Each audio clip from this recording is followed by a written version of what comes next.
안녕하세요. 안녕하세요. 네. 서울원 마취통증의학과 원장 신지연. 서울 안마취통증학과 원장 오상우입니다. 오늘은 휘플래시 인저리라는 거에 대해서 알아보려고 하는데 네네.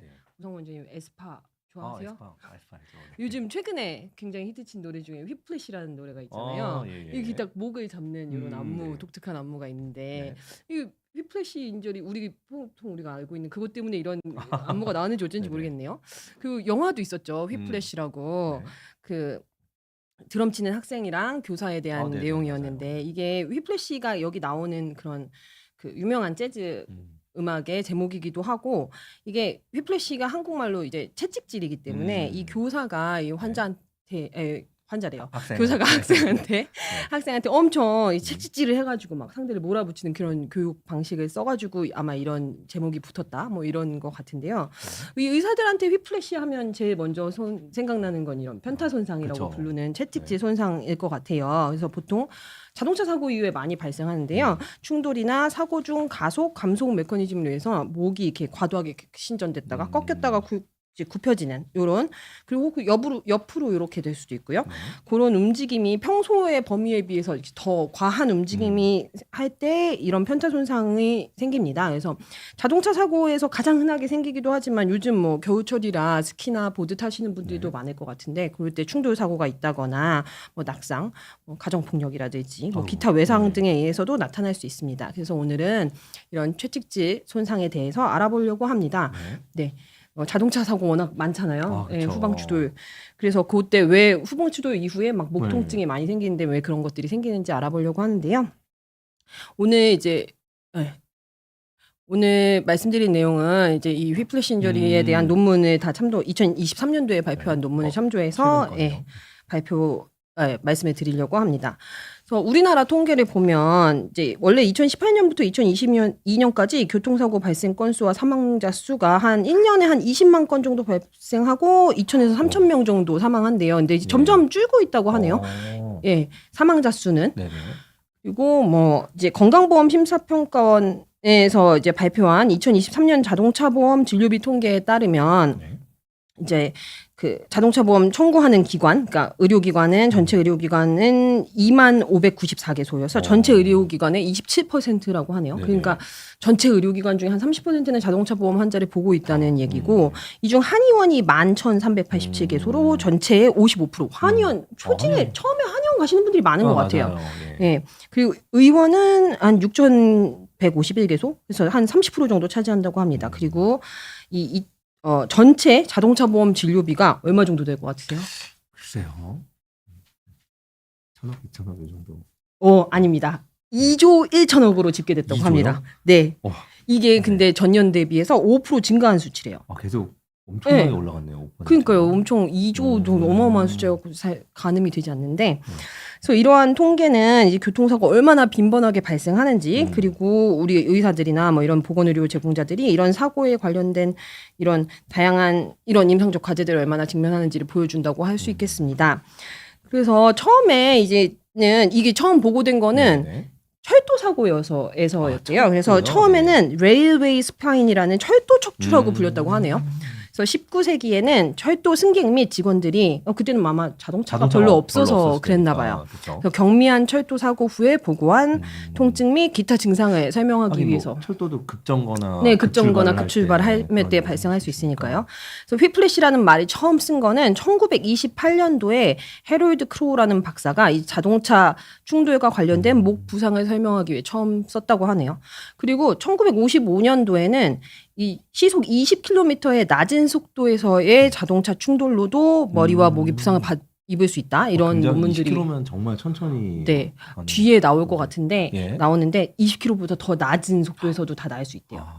그래서 주로 그렇고요. 어쨌든 주된 임상 증상을 살펴보면 개인에 따라서 매우 다양하게 나타나지만 주로 많이 나타나는 거는 목 통증입니다. 목 통증이요. 그리고 환자의 65%에서 이제 사고 이후 6시간 이내에 나타나고 93%는 24시간 이내, 100%는 72시간 이내에 목 통증이 나타난대요. 그러니까 사고가 나면 거의 100% 그냥 목에는 통증이 나타난다고 생각하면 될 것 같아요. 근데 사실 처음 사고 난 날보다 교통사고 나신 적 있으세요? 번 있죠. 네. 그 당일은 별로 안 아픈데 막 다음 날 아프다고 하시는 분들이 네. 굉장히 많거든요. 그러니까 다음 날이나 다다음 날 아프실 수 있는 거죠. 그래서 이거는 이 충돌 중에 이제 비정상적으로 움직임이 생겨서 발생한 이제 관절 윤활 망염에 의해서 생길 수 있고 또 무서운 거는 50%의 환자가 1년 후에도 통증을 나타낼 수 있대요. 야, 50%면은 정말 오래 가는 네. 거예요. 그리고 목 통증 외에도 다양한 증상과 징후를 동반할 수 있는데 첫 번째는 두통입니다. 두통은 환자가 약 38%가 사고 나고 1년 후에도 지속적인 두통을 거의 호소할 뭐 수 있다고 절반 하고요. 가까이 이 후두신경통 같이 그런 네네. 찌릿찌릿한 신경병증성 통증으로도 나타날 수 있습니다. 또 이 팔이나 손에 방사통이나 뭐 저린 증상, 네. 뭐 감각 이상 이런 것들이 나타날 수 있고 이 편타 손상으로 신경근도 손상이 될 수가 있거든요. 그러면 그 피부 분절에 따라서 이제 통증도 나타나고 이상 감각이 나타날 수 있습니다. 그리고 운동 역할랑 신경 감사 예. 반송 뭐 이런 다 네, 박수정님이 뒷목 잡고 내리는 거 다들 연기가 아니었나 보네요라는데, 정말 그런 것 그쵸, 같아요. 네. 예, 예, 다 아파서 그런 것 같아요. 이 뒤에 말씀드리겠지만 정말 그 후방 그리고 되게 원래 뒤에서 박으면 더 아파하잖아요. 아, 그쵸. 그게 연구 결과에 이 논문 제가 자세히 설명 여기 오늘 네네네. 뭐 스크립트에 쓰진 않았지만 그런 내용이 있었거든요. 앞으로 충돌한 것보다 뒤에서 받치는 게 훨씬 그쵸. 손상이 크대요. 맞아요. 네. 예측을 못하고. 네, 그래서 그냥 갑자기 충돌이 확 생기니까. 해서 그런가 봐요. 음. 그래서 그렇고 또 일부는 이제 귀 뇌신경에도 영향을 미칠 수 있기 때문에 뇌이나 네. 그런데 손상이 입어서 어지럼증과 균형 장애를 경험하기도 하고요. 또 이제 인지 및 심리적 증상으로 단기 기억 장애가 나타날 수 있다고 합니다. 그리고 네네네. 집중력 저하를 호소하는 경우도 많고요. 어우. 그래서 이거는 충돌로 발생하는 이런 이게 그냥 단순히 심리적인 게 아니고 이런 그쵸, 신경학적 그쵸. 변화들과 관련이 있고요. 또 불안, 우울증, 스트레스 반응들도 있을 수 있고 이제 장기간의 통증과 장애는 이제 또 심리적으로 그쵸, 이게 그쵸. 악순환이잖아요. 그쵸, 원래 네. 아프고 나면 맞아요. 또 불안하고 그런 것 때문에 있을 수 있다고 합니다. 그리고 이제 근육과 관절의 증상으로 근육이 경련되거나 경직이 발생할 수도 있습니다. 특히 목과 예. 목과 견갑골 그리고 뭐 등 쪽으로 많이 아파요. 승모근이나 능형근 쪽으로 통증은 흔히 나타나고 운동 범위의 제한도 나타날 수 있습니다. 그래서 목을 이렇게 돌리기를 힘들어 네네. 하시는 경우들이 굉장히 많잖아요. 그리고 이렇게 굴곡 앞으로 굽히거나 뒤로 젖히는 것도 그쵸. 힘들고 돌리는 것도 힘들고 라테랄 밴딩 옆으로 이렇게 하는 것도 힘들어 하시고요. 그리고 일부 환자에서는 빛과 소리에 민감하게 반응하기도 하고 편두통처럼. 네, 그럴 수 있습니다. 편두통적인 그런 증상이 나타날 수도 있고 이렇게 이런 그냥 장기적으로 통증과 스트레스가 쌓이면 성격 변화 및 감정 조절 문제까지도 생겼다고 하네요. 그거거든요. 아프면 네. 오랫동안 아프면 네, 이처럼 이런 편타 손상은 단순히 목 통증만 포함하는 게 아니라 신경학적, 심리적, 근골격지적 문제를 동반하는 이제 복합적인 장애이고 증상이 매우 다양하게 나타날 수 있습니다. 이제 이거를 그러면 임상적으로 어떻게 분류할 거냐 이제 강도에 따라서 그레이드를 매기는 그런 흔히 쓰이는 게 퀘벡 태스크포스 분류법이라고 네네. 하네요. 근데 이제 우선 그레이드 0, 제로는 뭐 통증 없는 경우죠. 목 통증도 없고 신체적 정상적인 징후도 없고 상태. 정상적인 상태. 그레이드 1은 목 통증, 뻣뻣함 또는 압통만 있으면서 이게 신체적 징후는 네네. 없고. 그리고 2는 목 통증과 함께 다른 근골격계 징후, 이제 운동 범위가 감소됐다거나 네. 이제 국소적으로 누르면 이렇게 압통이 있다던가 하는 거고. 이제 좀 그다음에 심한 단계가 그레이드 3부터인데요. 3는 이제 앞에 나왔던 증상 플러스 이 신경학적 징후라고 해서 근력이 약화되던가 네네. 뭐 감각 이상이 있던가 이러면 3단계.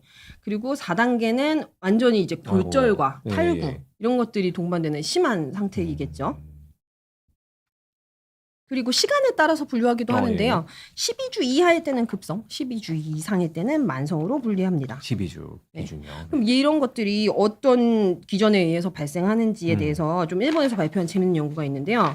이 일본의 카네오카랑 그 연구팀이 네네. 10명의 자원자, 건강한 예. 자원자들의 대상으로 이 후방 추도 이게 충돌 시 어떻게 왜 아픈지에 대해서 예. 연구를 했는데요. 이 참가자들을 이렇게 썰매 같은 데 앉혀놓은 다음에 네. 시속 8km 엄청 네네. 낮은 거잖아요. 8km면 네네네. 사실 걷는 우리가 속도보다 뛰어도 조금 8km. 빠르게 그죠? 걷는 속도 정도 아닌가요? 네, 그래도? 그렇게 후방 추돌을 경험했는데 이걸 하면서 이제 고속으로 방사선 영상을 찍으면서 여기 표면 근전도를 붙여가지고 그런 연구를 했대요. 그래서 움직임을 이제 알아봤더니 이게 단계 이제 4가지 단계가 있는데 처음에 1단계 에는 충돌 초기에 40ms, 그러니까 매우 짧은 40ms 동안에는 뭐 아무 이상이 그냥 근전도도 이상이 없고 그냥 움직임이 없다가 네. 2단계에서는 S자의 그 모 경추가 S자를 택게 되는데 그러니까 하부 경추는 이렇게 신전되고 앞에는 이렇게 굴곡되는 그런 원래는 우리가 C 커브잖아요. 그쵸, 근데 그쵸. 이제 S 쉐입이 되고 그다음에 3단계에서는 이제 힘이 충격이 제일 센 단계가 되면서 이런 앞에 있는 흉쇄 유돌근의 네네네. 근전도 신호가 엄청 나왔다고 하고요. 그다음에 예. 4단계는 이제 목에 이제 하는 힘이 감소가 되면서 네네. 뭐 그렇게 된다고 하네요. 그래서 이제 S자가 됐다가 뒤로 꺾였다가 앞으로 가다가. 그래서 이를 바탕으로 이 연구팀들이 네. 이 후방 추돌이 후방 추돌 시에 발생할 수 있는 4가지 손상 메커니즘을 이제 제안을 했는데 충격 초기에 머리가 이렇게 뒤로 젖혀지는 동안에는 S자 형태가 되고 손상이 발생하고 다음에 우리가 머리 네네. 받침대가 있잖아요. 네. 그 받침대에 이제 머리와 몸이 이렇게 잘 정렬이 되지 않았을 경우에 이런 충격 타이밍과 위치의 불일치로 인해서 손상이 발생될 수 있고 또 심각한 충격으로 이제 머리 받침대가 안 맞거나 네. 아예 없는 경우 목이 이렇게 과도하게 이렇게 신전 뒤로 꺾이면서 손상이 발생합니다. 그리고 충격 이후에는 이제 안전벨트로 몸이 반동되면서 네. 목과 머리에 추가적 손상이 발생할 수 있게 되겠습니다. 이 연구를 통해서 이제 이런 저속 충돌, 그러니까 아까 8kg라고 그랬잖아요. 근데 네. 이게 재밌는 게 이게 2003년인데 그 전에 한 99년도에는 같은 팀이 네네. 4km로도 했더라고요. 4km요? 네, 4km면 정말 속도에도, 걷는 속도. 네, 네. 근데도 뭐 손상이 보였다. 뭐 이런 것들도 있었습니다. 그래서 이런 기전들에 의해서 손상이 되게 됩니다. 다음으로 이제 그러면 우리 몸에 어떤 부분들이 영향이 받게 되는지 살펴보려고 하는데요. 우선은 근육이 손상되고 긴장되게 됩니다. 아까 말씀드린 것처럼 이제 과신전에 의해서 근육이 손상되는데 요 이제 목이 제일 이렇게 꺾이면서 이 네네. 앞에 흉쇄 유돌근이 예. 수축을 하면서 손상이 발생하고 얘가 과도하게 자극이 되고 또 늘어나게 되니까 손상이 발생하게 됩니다. 그래서 목에 이런 신전근들이 다 손상이 되는데 특히 이제 완전히 깊은 쪽에 있는 근육보다는 네네네. 겉쪽에 있는 뭐 반가시근이라든지 뭐 승모근 이런 데에 네네네네. 변형이 발생하고요. 좀 더 신부 근육들은 이 파이버의 타입이 달라서 네. 뭐 더 많은 큰 충돌이 있어야지 손상을 받는데요. 그 다음은 이제 경추 후관절이라고 해서 우리가 앞에 목뼈에는 앞에 뼈하고 뼈 사이에는 디스크가 있다고 하면 뒤에는 그 뼈끼리 닿는 후관절이 있고 이제 후관절에 인대들이 있는데 요 후관절의 관절낭의 염좌나 연골이 손상되고 이 안에 출혈도 생길 수 있대요. 그리고 미세골절이 그러니까 뭐 엑스레이에서는 보이지 않는 그런 미세골절들이 생겨서 이런 손상이 생길 수 있고요. 다음으로는 또 인대들이 많잖아요. 목 앞쪽에. 앞쪽에 있는 전종인대, 뒤쪽에 있는 후종인대, 그리고 이 뼈하고 뼈 사이에 있는 뭐 극간인대라든지 요 뒤에 이 극 위에 있는 극상인대, 뭐 황색인대 이런 경추인대들이 다 손상이 되게 되겠습니다. 얘가 또 과도하게 신장이 되면서 이 경추가 불안정성이 생길 수 있는 거예요. 왜냐하면 얘가 이렇게 인대가 잘 잡아주고 있었어야 하는데 얘네들이 손상되니까 이렇게 느슨해져서 불안정성이 생길 수 있고 이런 관절 연골과 활막이 과도하게 이렇게 압축이 되면서 만성 통증, 염증, 조기 관절염 이런 것도 생길 수 있고 이 안에 신경계의 변화로 우리가 중앙 감각, 센트럴 센서타이제이션이라서 뇌에도 이제 영향을 미쳐서 만성 목 통증으로 이어질 수 있습니다. 그래서 또한 이제 그러니까 목에 있는 거의 모든 부분에 그냥 다 손상이 될 수 있다고 생각하시면 될 것 같아요. 이 신경절이라고 하는 팔로 가는 신경이 나오는 그 부분들도 손상이 될 수 있는데요. 얘네가 워낙 원래 신경들이 손상이 좀 취약하잖아요. 뼈나 인대 관절에 비해서. 그래서 이게 이게 손상이 가해지면 이 신경절 주변에 혈관들이 손상되고 염증과 통증이 생기게 됩니다.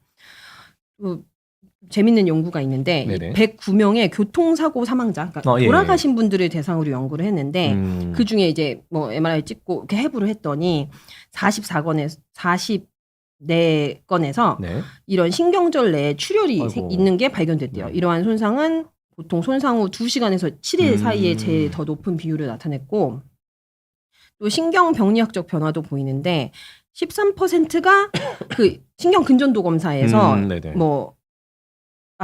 신경 근전도 검사에서 32%의 환자에서 이상이 3분의 발견됐대요. 1에서는 그리고 신경병증성 통증이라고 하는 그런 찌릿찌릿하고 예. 짜릿하고 뭐 이런 그런 통증이 전체 환자의 34에서 75%까지도 보고되었다고 하네요. 절반 이상 네. 발견될 수도 있네요. 네. 다음 그리고 또 우리가 흔히 아는 디스크. 디스크도 그쵸. 당연히 손상될 수 있습니다. 네네.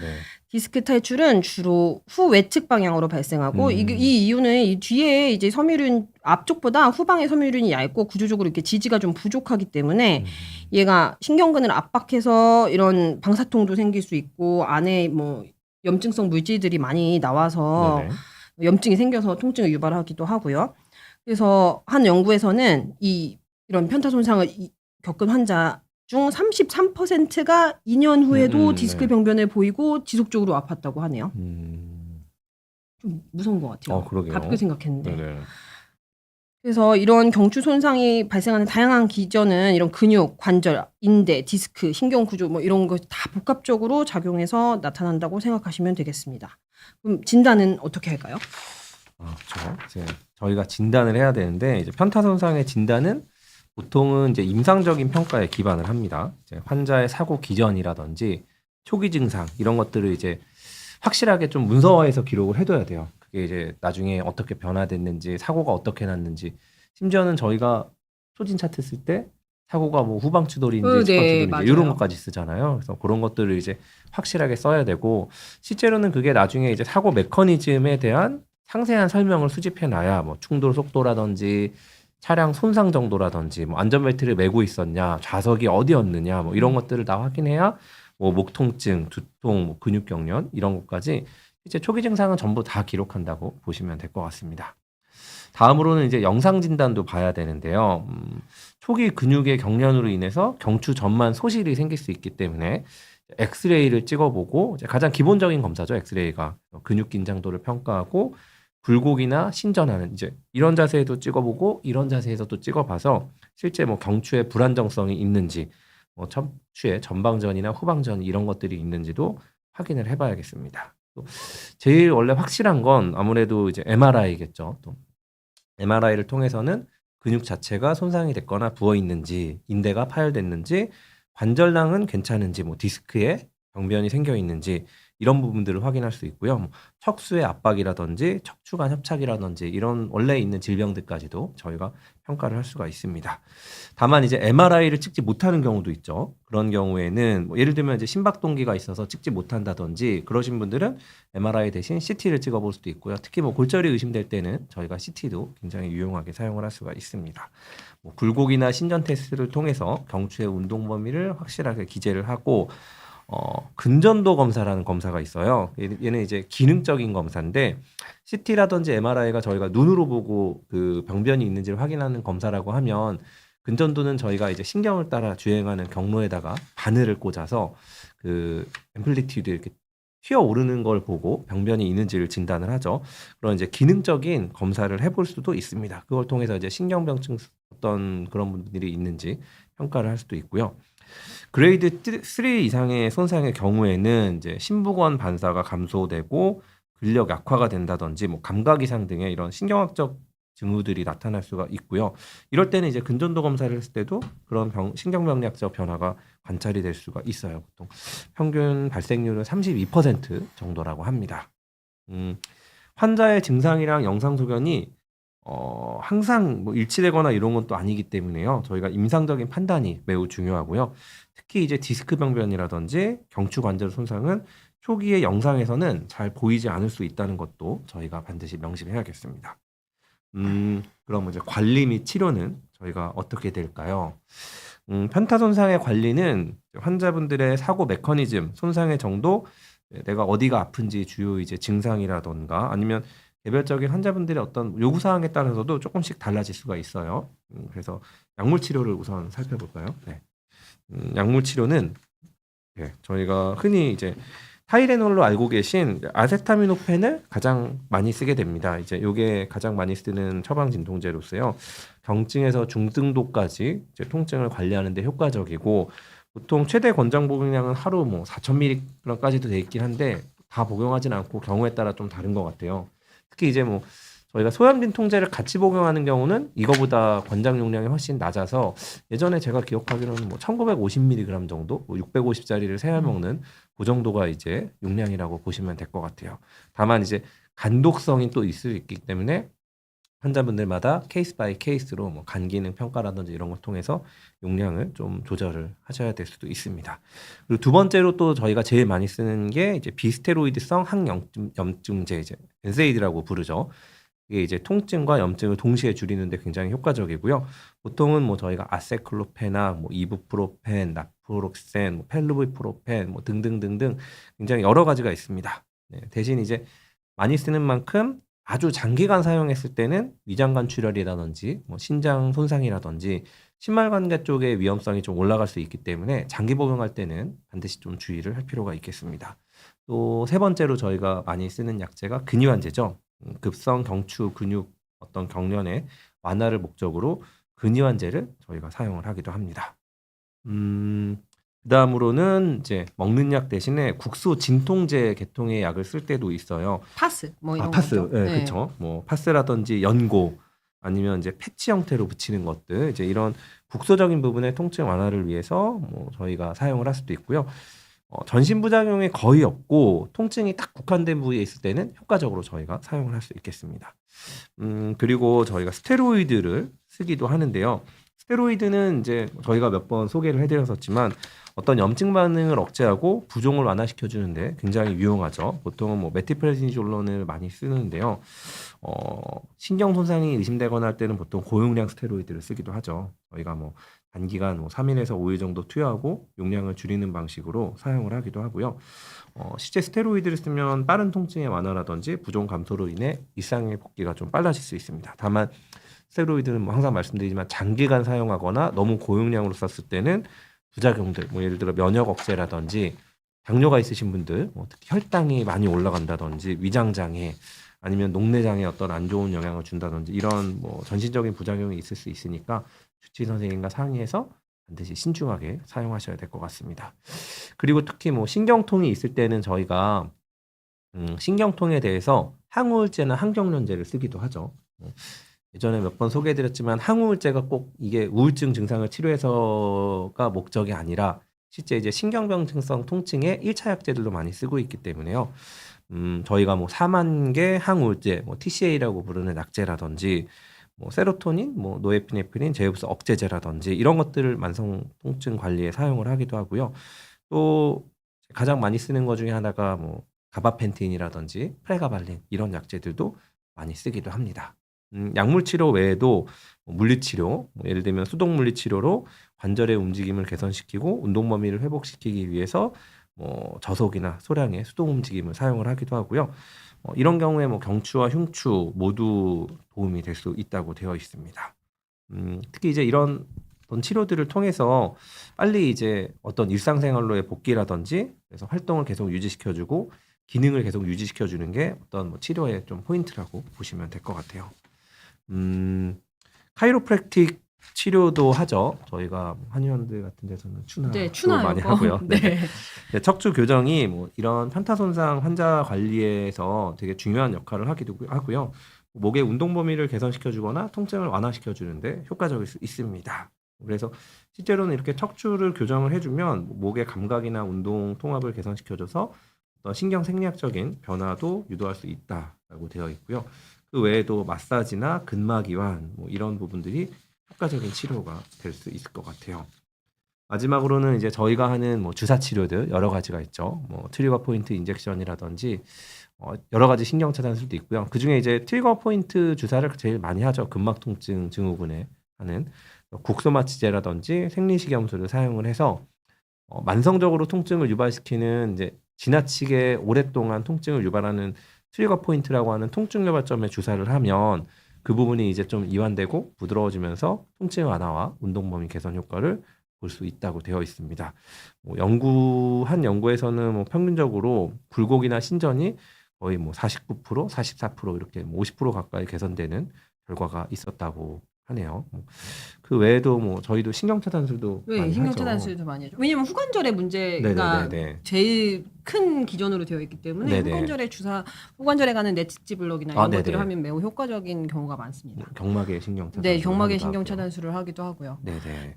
사실 제가 약간 내용에서 뺐는데 네네. 원래 그 논문에는 침에 대한 얘기가 있었거든요. 아, 근데 네네네. 제가 아는 부분이 아니기 때문에 그렇죠. 발표 내용에서 항상 뺐는데 말씀드리지만 네. 대부분 아큐펑처가 네, 저희가 아큐펑처는 네, 그래서 네네. 그 리뷰 논문이어서 이제 네네네. 그래도 한의에서도 이제 거기서 이제 나왔던 논문이 한국에서 발표된 뭐 코리안 네네네. 메디신에서 뭐 아큐펑처가 효과가 있었다 이런 논문이 네네네. 있었다 이런 언급이 있기는 했어요. 네네. 그래서 요즘에는 거의 한의원에 많이 가시죠. 가시는 것 같아요. 맞아요. 네. 네. 특히 뭐 추나나 이런 네, 분들이 네. 뭐 처음부터 요즘에는 한약도 뭐 준다고 하더라고요. 아, 저는 네. 그 부분은 한의에 대해서는 그 전혀 부분에 몰라서 대해서는 저희도 네, 뭐 할 네. 얘기가 없어서. 네네. 그래서 우선 김지연 질문이 많이 네네네. 해주셨는데요. 김지연님 갑자기 위아래로 쭈쭈 스트레칭하거나 그럴 때도 생길 수 있나요? 네. 그러니까 사실 뭐 편타 손상은 감속 가속에 의해서 네. 생기는 걸 다 말하기는 하지만 이게 쭈쭈 스트레칭 할 때 이게 그러니까 평소의 가동 범위보다 네네. 이제 심하게 움직였을 경우에 후관절, 관절낭에 네. 손상이 오면서 아플 수 있다. 기전 자체가 그런 거니까요.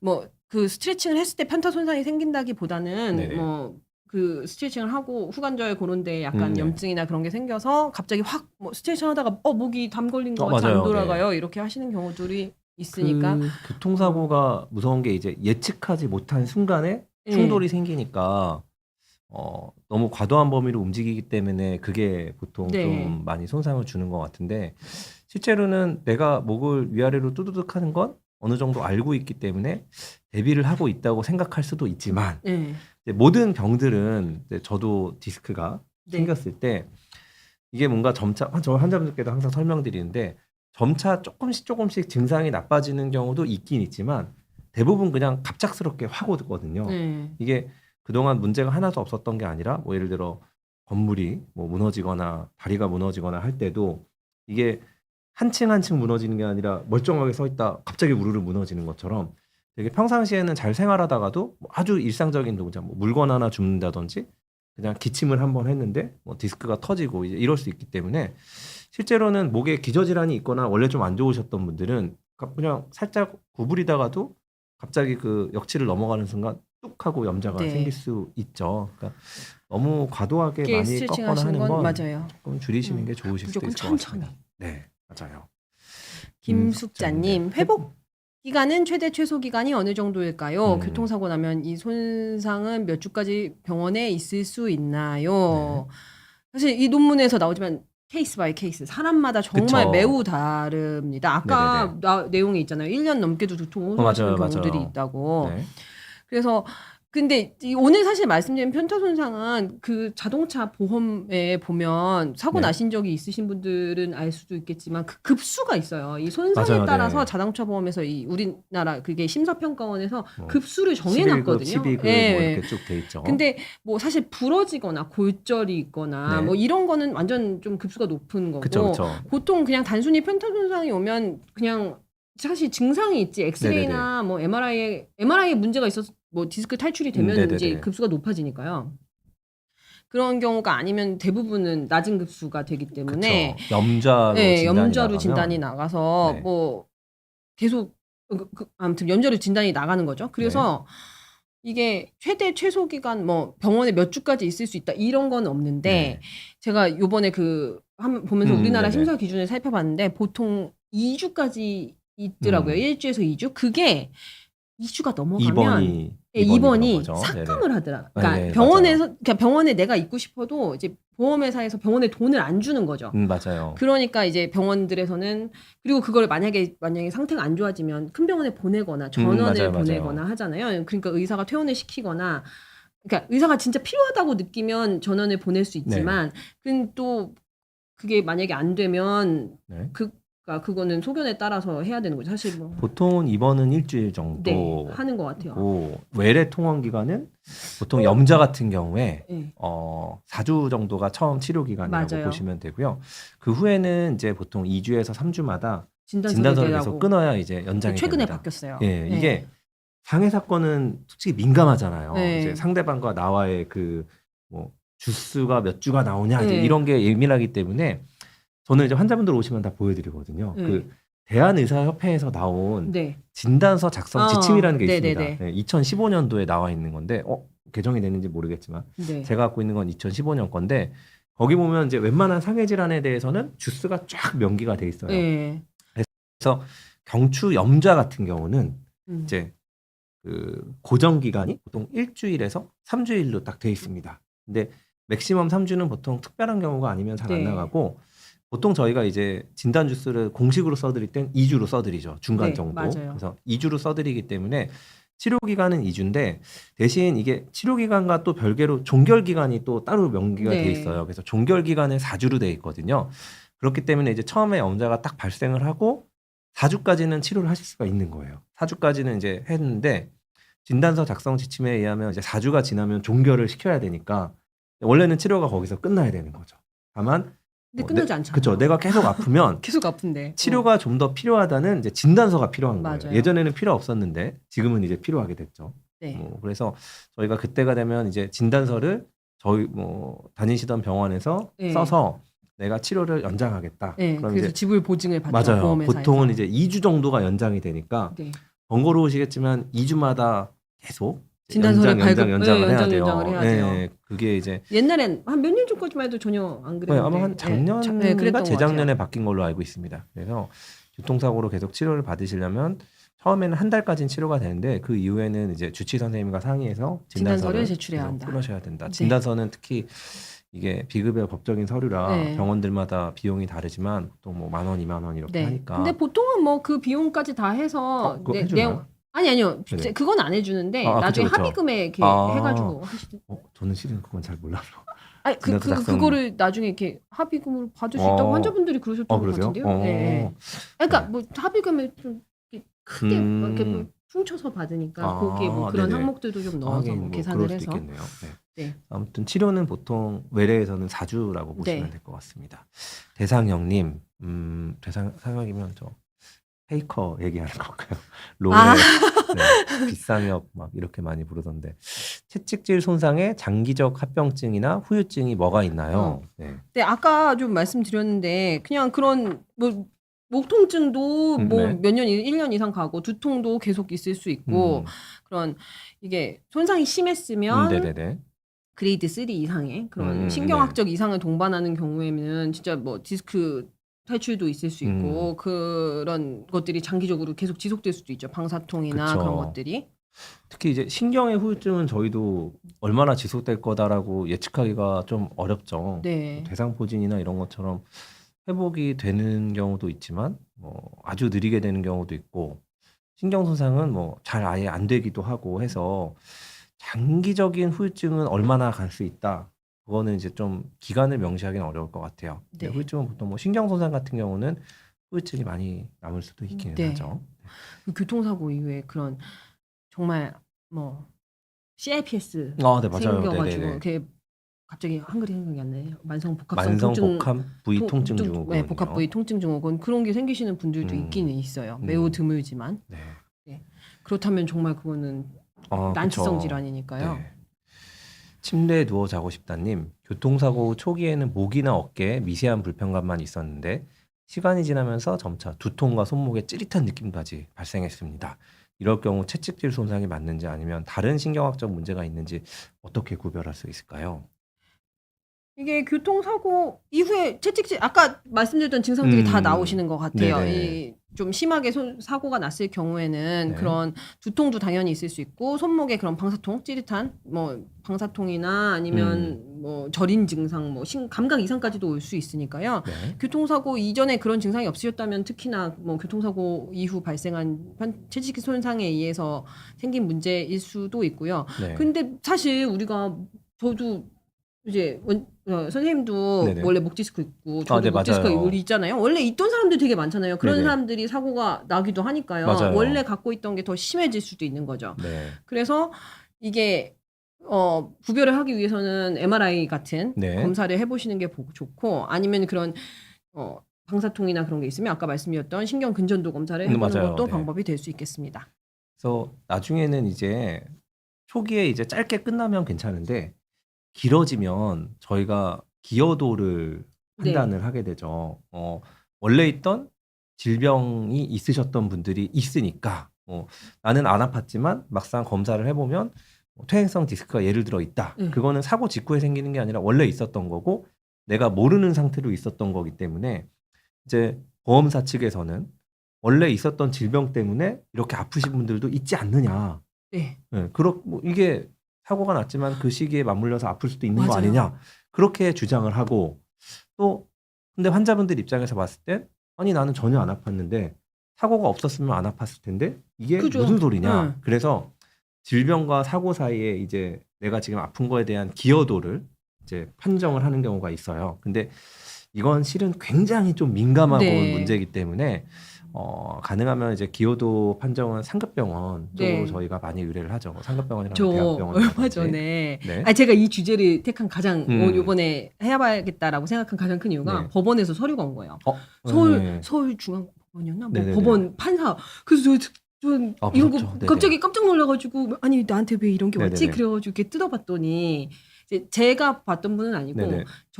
제 이전에 있던 원장님, 네네. 저희 병원 이전에 있던 원장님 계셨거든요. 네네. 그때 한 2020년도에 네네네. 뭐 계셨던 분인가 봐요. 네네. 근데 나중에 교통사고가 나셨나 봐요. 뭐 자세한 건 제가 알 수 없고 예. 저한테는 그 차트 그 당시에 차트만 차트를 달라고 그래서 네. 봤더니 그럼 이분이 자동차 보험으로 와서던 그런 차트를 말하는 건가? 그랬더니 그게 아니고 네. 자동차 사고가 언제 났는지 저는 뭐 그 케이스를 모르니까 네네네. 그런 내용은 하나도 없고 이전에 그분이 허리가 아파서 와서 그냥 뭐 물리치료 받으시고 그런 적이 딱 2번 예, 예, 있는데 그 2번의 차트를 어떻게 알고 저한테 그걸 달라고 법원에서 공문이 왔더라고요.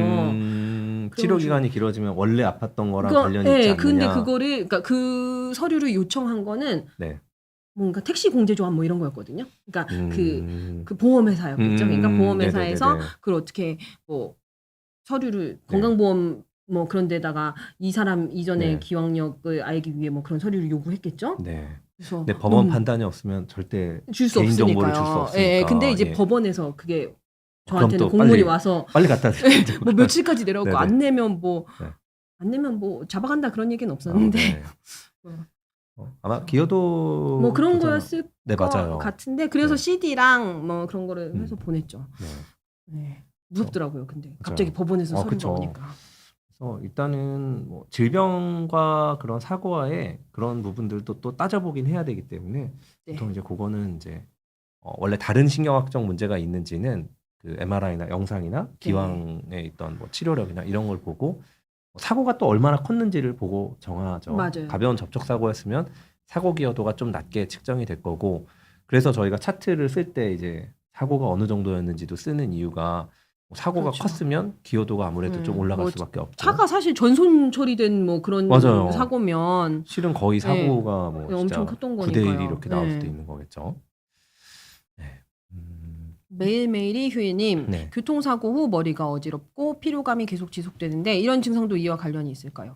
그렇죠. 관련이 있다고 아까 두통도 말씀드렸습니다. 있을 수 있죠. 두통도 있고 뭐 그런 자율신경계 증상도 있을 수 있고 무슨 맞아요. 아까 빗번짐과 막 네네네네. 소리에 예민해질 수도 있고 그런 피로감이 음. 있다고 되어 있습니다. 네. 그래서 이게 충돌이 생기는 순간 네. 제가 예전에 교통사고 났을 때 네.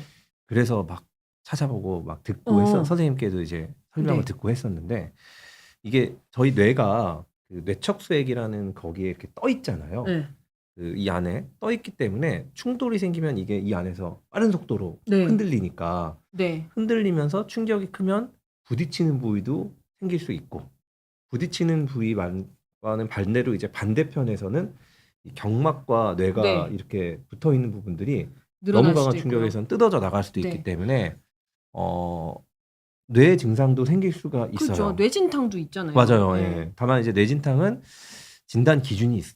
네. 예. 그래서 뭐 의식 소실이 있는지 맞아요. 뭐 예. 이런 것들을 그래서 실은 뭐 확인하니까요. 환자분들 중에 난 머리가 너무 아프니 네. 뇌진탕으로 진단명을 넣어주면 안 되느냐 네. 요구하시는 경우도 있는데 그게 왜 그러냐면 급수가 맞아요. 달라지거든요. 예. 근데 저희가 막 그렇게 막 할 수는 없고 네. 엄연한 진단 기준이 있기 때문에 보통 이제 그거에 맞춰서 네. 뭐 진단명을 나간다 이렇게 보시면 될 것 같습니다. 그리고 그 자동차 보험이 또 요번에 바뀌었잖아요. 옛날에는 네네. 이게 뭐 사실 후방 추돌의 경우에는 100대 네네. 빵이기 때문에 예, 뭐 예. 그럴 게 없는데 약간 사교육 그 뭐 9대 1이라든가 맞아요, 8대 2 맞아요. 뭐 이렇다 그러면 옛날에는 그냥 원래는 저쪽 나는 양쪽이면 이제 선생님은 선생님네 보험사 네네네. 저는 선생님네 보험사 만약 둘이 사고가 나면 네네. 선생님네 보험사가 해주고 선생님은 저의 보험사가 해주잖아요. 네네네. 근데 그게 막 계속 치료를 받다 보면 계속 올라가잖아요. 아, 그쵸, 그래서 그거가 한도가 넘어가면 네. 자기 부담금을 내야 된다고 어, 그런 것도 생겨서 그런 공문이 있더라고요. 좀 자동차 복잡해요. 보험회사들은 뭐 되게 뭔지 모르겠어요. 자동차 보험회사들은 좋겠네요. 아, 자꾸 이상한 걸 그래서 많이 본인 만들어서. 부담 뭐 급수에 따라서 그 금액이 정해져 있더라고요. 음, 아, 그 제가 오늘 그 네. 공문을 갖고 왔어야 되는데 그 네네. 내용이 더 궁금하셨을 수도 있는데 제가 그건 근데 딴 그런 것만 했네요. 내용들은 이제 뭐 네. 보험회사들끼리 처리를 하는 맞아요. 문제긴 하니까요. 실은 저희는 이제 진단과 맞아요. 치료 이런 부분들에 전담을 하기 그죠? 때문에 네, 저의 전문 행정적인 분야가 부분들은 아니니까. 솔직히 잘은 모릅니다. 네, 예, 잘 다만 이제 몰라요. 행정적인 부분들은 워낙 많이 물어보시는 질문에 대해서는 좀 저희도 알아보는 이제 거죠. 알아봐야 되기 네. 때문에 뭐 예를 들어 주사 치료 같은 경우에 저희가 네. 해드리고 싶어도 네, 2주 안에는 할 수 네, 없죠. 처음에 이전에는 뭐 신경차단술 같은 경우는 하면 약간 과잉 진료로 넘어가기 네. 때문에 처음에 오셨을 때는 좀 답답하시더라도 2주 동안은 보존적인 치료밖에 하실 수가 없어요. 예. 약 먹고 물리치료하고. 네. 그러다 보니 저희는 원래 진료와 치료만 담당해야 네. 되는데 그런 행정적인 부분들도 네. 조금 설명을 신경을- 드려야 되니까 맞습니다. 네. 알아보게 되더라고요. 네. 4566번님 경락 마사지에 대해 어떻게 생각하세요? 네, 머리를 작게 해준다고 하는데 안 위험할까요? 머리를 작게 해준다고 하면 저는 제가 머리가 지금 당장 가서 저도 받고 가야 될 것 싶은데, 같은데 네. 머리를 작게 해줄 것 같진 않. 머리는 뼈가 한데 그쵸. 뭐 머리가 작아질 것 같진 않고 뭐 얼굴 살이 붓기를 그 빼준다는 정도- 얘기 뭐, 같습니다. 예, 네. 그렇지 않을까요? 네. 음. 다리나 이게 얼굴은 저는 다리는 받아본 적 있어요. 옛날에 네네네. 학생 때 네. 다리 살이 빼준다 그래서. 아, 예, 예. 붓기는 보통 마사지 네, 해주면 하면 빨리 좀 빠지죠. 빠지니까요. 다리 같은 경우는. 네. 네. 근데 붓기가 아니고 살이었던 것 같아요. 아, 안 빠지더라고요. 운동이. 네, 결국은 식단과 운동. 네. 네. 위험한지는 안 받아봐서 어떻게 하는 건지 잘 예, 몰라서 저도- 목 위쪽은 근데 너무 과도하게 왜 네네네. 태국 뭐 스포츠 마사지나 그런 네네네. 거 하다가 그거 그건 좀 하고 위험하죠. 아파져서 네. 오시는 분들이 있어요 병원에. 원래 뚜두두둑 소리가 네. 나는 게 꼭 좋은 게 아닙니다. 마사지 네. 할 때. 저희가 그 도수 치료의 원칙을 중에 하나가 제가 알고 있기로는 급성기의 어떤 그 네. 방사통, 그러니까 네. 라디큘로패시, 급성기의 어떤 신경 증상이 의심될 때는 오히려 하지 말라고 돼 있는 네. 걸로 알고 있어요. 왜냐면 그게 막 디스크가 갑자기 디스크 맞아요. 파출이라든지 동작을 그런 하다가 경우는, 증상이 네. 나빠지거나 할 수 있기 때문에 실은 저희가 스트레칭 할 때도 뭐 최대 운동 범위까지 꺾으라고는 말씀을 안 드리고 그냥 가볍게 당겨지는 느낌 정도, 예, 뭐 그렇게 하시면서 가벼운 마사지 정도 이제 이렇게 보통 말씀드리기는 하거든요. 그래서 너무 우두두두둑 소리가 날 때는 그게 뭐 글쎄요. 저는 개인적으로는 그게 또 다른 손상을 유발시킬 수도 있다고 보기 그렇죠. 때문에 네. 과도한 신전이나 과도한 뭐 굴곡 이런 것까지는 좀 안 하시는 게 좋다고 봅니다. 정상 운동 범위 안에서 뭐든지 일어나는 게 제일 좋기는 하죠. 세게 눌러서 뼈의 빈틈을 없애준다라고 하면 실은 뭐 이러면은 좋은 거는 아니에요. 왜냐하면 뼈 사이에 공간이 충분하게 있어야 되는데 그게 망가져서 서로 붙어버리면 그게 네, 그러니까 연골이 손상될 수 있죠. 맞아요. 연골 뼈의 손상되고 퇴행성 관절이 진행이 되는 거거든요. 네. 그래서 예를 들면 뭐 디스크 같은 경우가 망가지면 실제 척추체 사이의 간격이 이렇게 좁아진다던가 좁아지는 게 좋은 건 그렇기 때문에, 아니니까요. 예, 오히려 약간 좀 벌려줘서 좀 그 안에 영양분들이 잘 들어가게 하는 게 디스크 같은 경우는 좀 더 좋기는 한데 글쎄요. 너무 강하게 누르는 건 저는 네. 좋지는 않을 것 같습니다. 그냥 뭐 마사지는 사실 그 의학적으로 네네. 좀 증명이 되어 있잖아요. 그쵸. 근육의 마사지들은 네네네. 부종도 완화해주고 네. 예, 트리거 포인트라고 하는 그 통증 네. 유발점에도 마사지를 통해서 할 수 있다. 네. 그 통증이 완화될 수 있다고 되어 있거든요. 네, 이스케믹 컴프레션이라고 네. 이제 정말 피가 안 통할 정도로 근육의 통증 네, 부위를 세게 강하게 누르면, 눌러주면 예. 그게 이제 좀 이완되는 효과를 볼 네, 수 근막 있다고 이완. 해서 예. 예. 그래서 실은 뭐 테니스 엘보 있으신 분들도 이 근육 통증이 유발되는 위치엔 저는 그 허혈성 압박 그런 걸 설명을 해드리거든요. 네. 좀 그죠. 네. 이런데 뭐 눌러주고 네. 목에도 근육의 가슴 마사지 개념으로 눌러주시는 건 좀 도움이 되실 수도 있을 것 같고요. 나날이 좋은 남님 채찍질 손상과 단순한 목 통증과는 어떻게 구별하나요? 네. 우선 손상이 있어야 돼요. 채찍질 그쵸, 손상은 그쵸. 이런 감속 가속에 의한 손상 이후 발생하는 네. 그런 손상을 의미하는 거니까요. 그냥 가만히 있는데 목이 아픈 거하고는 다르게, 그러니까 뭔가 손상 기전이 있어야죠. 네. 뭐 어디 부딪혔다든지, 네. 뭐 자동차 사고가 났다든지, 뭐 버스에 탔는데 급정거를 했다든지 네네. 그런 종류의 통증, 그런 손상, 그러니까 상해가 있어야죠. 상해 진단이죠.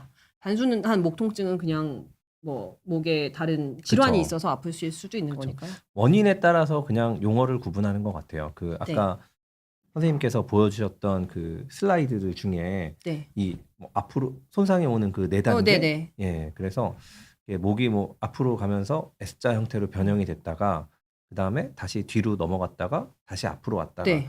그런 어떤 기전에 의해서 생기는 손상은 저희가 휘플래시라고 부르고 여기 슬라이드 네. 거 혹시 보여드리실 보여주시면 수 있나요, PD님? 네. 네. 그렇죠. 예. 네. 요게 이제 휘플래시 인절이죠. 네. 네. 그리고 이렇게 뭐 사진으로 보면 이렇게. 예. 네. 어렵게 되면 이제 자동차 사고. 채찍질 손상이라고 부르는 거고 그게 아니라 뭐 퇴행성으로 디스크가 생겼다든지 하면 그러면은 저희가 뭐 질병이라고 부르는 거죠. 증상은 비슷할 수 있습니다. 증상은 뭐 증상은 같을 비슷할 수 있습니다. 있습니다. 네네. 원인에 따라 다른 거죠. 홍서희님, 두개골에도 연골이 있나요? 네, 얼굴 경락은 막 얼굴을 엄청나게 세게 아프게 누르더라고요. 네. 두개골의 대표적인 두개골이라고 할 수 있나요? 네, 네. 코죠? 아, 네, 그런 건 네. 이제 연골이죠. 이런 데는 연골이 연골 있다든지. 여기, 아니 그러니까 뼈하고 뼈 사이에 붙는 여기 TM 조인트? 아, 네, 맞아요. 그러니까 악관절에도 네네네. 연골이 있고 여기도 디스크가 있어요. 네. 네. 뭐 그런 식으로.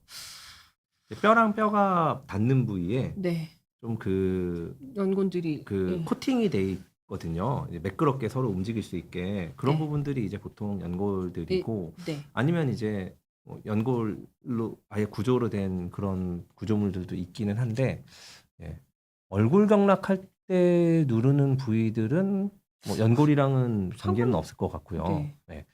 아마 여기도 마사지 있나요? 효과 때문에 네, 눌러주시는 거 아닌가 싶어요. 보통 마사지를 해주시거나 핫팩, 스트레칭 이런 걸 해주시면 혈액순환이 좀 원활해지기 때문에 네. 혈액순환이 원활해지면 이제 노폐물이나 이런 것도 빨리 빠져나가고 새로운 영양 공급이 원활해지니까 회복 속도도 빨라지고 예. 그래서 붓기 같은 것도 좀 잘 빠지거든요. 그래서 아마 얼굴 경락을 하실 때 얼굴을 좀 눌러주시는 거 아닐까 싶기는 네. 합니다. 예, 그럼 마사지 효과 때문에 누르시는 거 아닐까 싶어요. 요즘 눈 오고 블랙아이스 때문에 막 사고 엄청 나고. 네, 맞아요. 그죠. 결국은 사고가 안 나도록 조심해야 되는데 사실 후방추돌은 뭐 내가 어떻게 조심한다고 할 수 맞아요. 있는 게 아니니까요. 네네네. 그냥 어떻게 해야지 자동차 사고가 들릴까? 그냥 내가 박지 않는 걸 조심해야겠네요, 우선. 서로가 다 같이 네. 안전운전을 안전운전. 하는 게 제일 안전거리 좋겠죠. 지키시고. 네네. 네, 그러면 좋을 것 같네요. 네. 오늘 이상 채찍질 손상에 대해서 알아봤는데요. 네네.